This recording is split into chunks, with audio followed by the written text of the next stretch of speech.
اللہ من الشیطان الرجیم بسم اللہ الرحمن الرحیم الحمد للہ رب العالمین والصلاة والسلام علی سید المرسلین و خاتم النبیین اما بعد۔ صحیح بخاری باب کتاب المغازی حدیث نمبر 4168 اردو ترجمہ۔ ہم سے یحییٰ بن یعلا محاربی نے بیان کیا، کہا مجھ سے میرے والد نے بیان کیا، ان سے ایاس بن سلمہ بن بناکو نے بیان کیا، کہا کہ مجھ سے میرے والد نے بیان کیا، وہ اصحاب شجرہ میں سے تھے۔ انہوں نے بیان کیا کہ ہم رسول اللہ صلی اللہ علیہ وسلم کے ساتھ جمعے کی نماز پڑھ کر واپس ہوئے تو دیواروں کا سایہ ابھی اتنا نہیں ہوا تھا کہ ہم اس میں آرام کر سکیں۔ حدیث نمبر 4169 اردو ترجمہ۔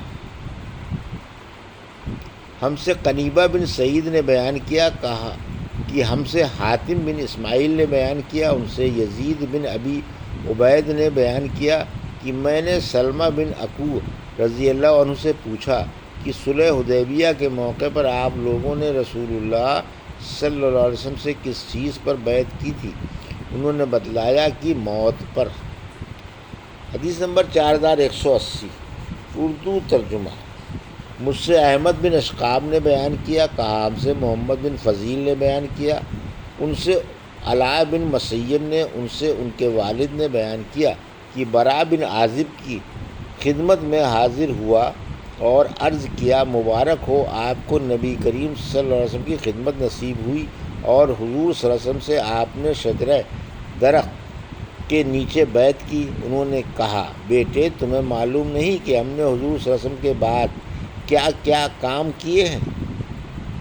حدیث نمبر 4171 اردو ترجمہ۔ ہم سے اسحاق بن نے بیان کیا، کہا ہم سے یحییٰ بن صالح نے بیان کیا، کہا ہم سے معاویہ نے بیان کیا، وہ سلام کے بیٹے ہیں، ان سے یحییٰ نے، ان سے ابو قلابہ نے، اور انہیں ثابت بن ضحاک رضی اللہ عنہ نے خبر دی کہ انہوں نے نبی کریم صلی اللہ علیہ وسلم سے درخت کے نیچے بیعت کی تھی۔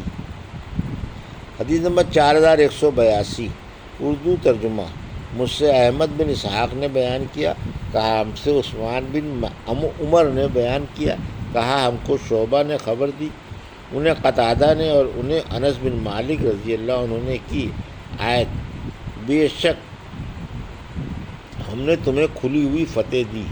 یہ فتح صلح حدیبیہ تھی۔ صحابہ رضی اللہ عنہ نے عرض کیا حضور صلی اللہ علیہ وسلم کے لیے تو مرحلہ آسان ہے کہ آپ کی تمام اگلی اور پچھلی لرزشیں معاف ہو چکی ہیں، لیکن ہمارا کیا ہوگا؟ اس پر اللہ تعالیٰ نے یہ آیت نازل فرمائی، اس لیے کہ مومن مرد اور مومن عورتیں جنت میں داخل کیے جائیں گے جس کے نیچے نہریں جاری ہوں گی۔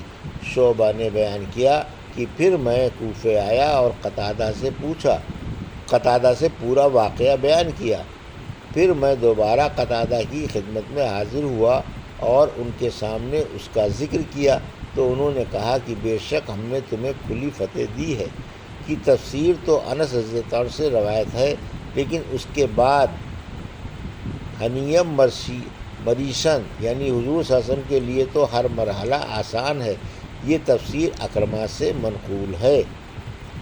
حدیث نمبر 4173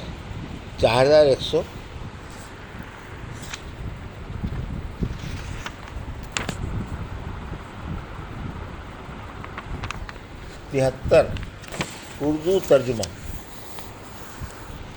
ہم سے عبداللہ بن محمد مسندی نے بیان کیا، کہا ہم سے ابو عامر عقدی نے بیان کیا، کہا ہم سے اسرائیل بن یونس نے بیان کیا، ان سے مہزاد بن زاہرہ سلمی نے، اور ان سے ان کے والد زاہرہ بن اسود رضی اللہ عنہ نے بیان کیا کہ وہ بیعت رضوان میں شریک تھے۔ انہوں نے بیان کیا کہ میں ہانڈی میں گدھے کا گوشت ابال رہا تھا کہ ایک منادی نے رسول اللہ صلی اللہ علیہ وسلم کی طرف سے اعلان کیا کہ آن رسول اللہ صلی اللہ علیہ وسلم تمہیں گدھے کے گوشت کے کھانے سے منع فرماتے ہیں۔ حدیث نمبر 4174 اردو ترجمہ۔ اور مجزات نے اپنے ہی قبیلے کے ایک صحابی کے متعلق جو بیعت رضوان میں شریک تھے اور جن کا نام احبان بن اوس رضی اللہ عنہ تھا، نقل کیا کہ ان کے ایک گھٹنے میں تکلیف تھی، اس لیے جب وہ سجدہ کرتے تو اس گھٹنے کے نیچے کوئی نرم تکیہ رکھ لیتے تھے۔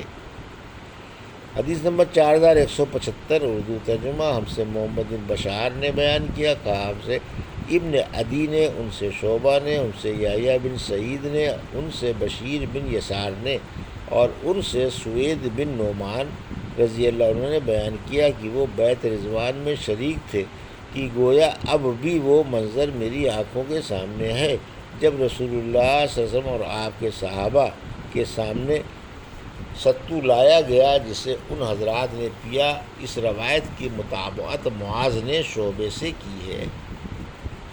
حدیث نمبر 4176 اردو ترجمہ۔ ہم سے محمد بن حاتم بن بزیع نے بیان کیا، کہا ہم سے شاذان اسود بن عامر نے، ان سے شعبہ نے، ان سے ابو جمرہ نے بیان کیا کہ انہوں نے عائض بن عمرو رضی اللہ عنہ سے پوچھا، وہ نبی کریم صلی اللہ علیہ وسلم کے صحابی تھے اور بیت رضوان میں شریک تھے، کہ کیا وتر کی نماز ایک رکعت اور پڑھ کر توڑی جا سکتی ہے؟ انہوں نے کہا کہ اگر شروع رات میں تو نے وتر پڑھ لیا تو آخر رات میں نہ پڑھو۔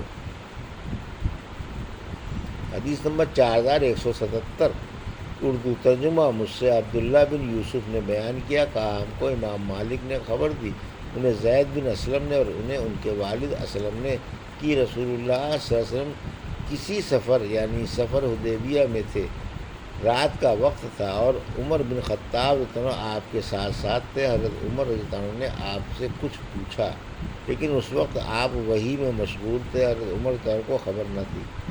آپ نے کوئی جواب نہیں دیا، انہوں نے پھر پوچھا، آپ نے پھر بھی کوئی جواب نہیں دیا۔ انہوں نے پھر پوچھا، آپ نے اس مرتبہ بھی کوئی جواب نہیں دیا۔ اس پر عمر رضی اللہ عنہ نے اپنے دل میں کہا، عمر تیری ماں تجھ پر روئے، رسول اللہ صلی اللہ علیہ وسلم سے تم نے 3 مرتبہ سوال کیا، حضور نے تمہیں 1 مرتبہ بھی جواب نہیں دیا۔ عمر نے بیان کیا کہ پھر میں نے اپنے اونٹ کو ایڑ لگائی اور مسلمانوں سے آگے نکل گیا، مجھے ڈر تھا کہیں میرے بارے میں کوئی وحی نہ نازل ہو جائے۔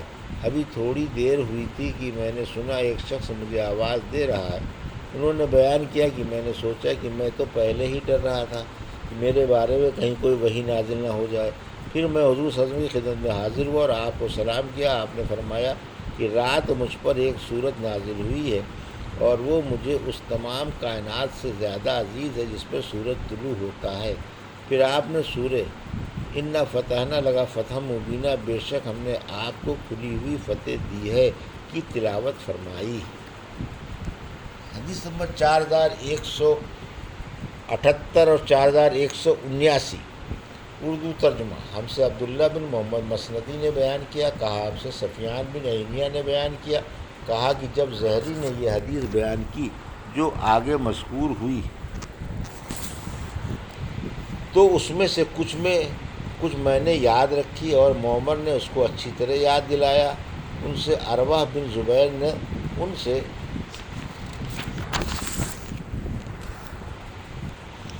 مسعود بن مخرمہ اور مروان بن حکم نے بیان کیا، ان میں سے ہر ایک دوسرے سے کچھ بڑھاتا ہے۔ انہوں نے بیان کیا کہ نبی کریم صلی اللہ علیہ وسلم صلح حدیبیہ کے موقع پر تقریباً 1000 صحابہ کو ساتھ لے کر روانہ ہوئے۔ پھر جب ذوالحلیفہ آپ پہنچے تو آپ نے قربانی کے جانور کو قلاوہ پہنایا اور اس پر نشان لگایا اور وہیں سے عمرے کا احرام باندھا۔ پھر آپ نے قبیلہ خزاع کے ایک صحاب کو جاسوسی کے لیے بھیجا اور خود بھی سفر جاری رکھا۔ جب آپ غدیر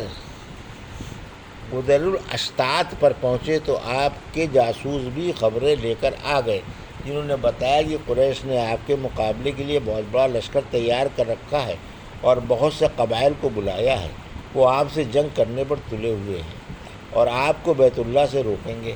اس پر آپ صلی اللہ علیہ وسلم نے صحابہ سے فرمایا، مجھے مشورہ دو، کیا تمہارے خیال میں یہ مناسب ہوگا کہ میں ان کفار کی عورتوں اور بچوں پر حملہ کر دوں جو ہمارے بیت اللہ تک پہنچنے میں رکاوٹ بننا چاہتے ہیں؟ اگر انہوں نے ہمارا مقابلہ کیا تو اللہ عز و جل نے مشرکین سے ہمارے جاسوس کو محفوظ رکھا ہے اور اگر وہ ہمارے مقابلے پر نہیں آتے تو ہم انہیں ایک ہاری ہوئی قوم جان کر چھوڑ دیں گے۔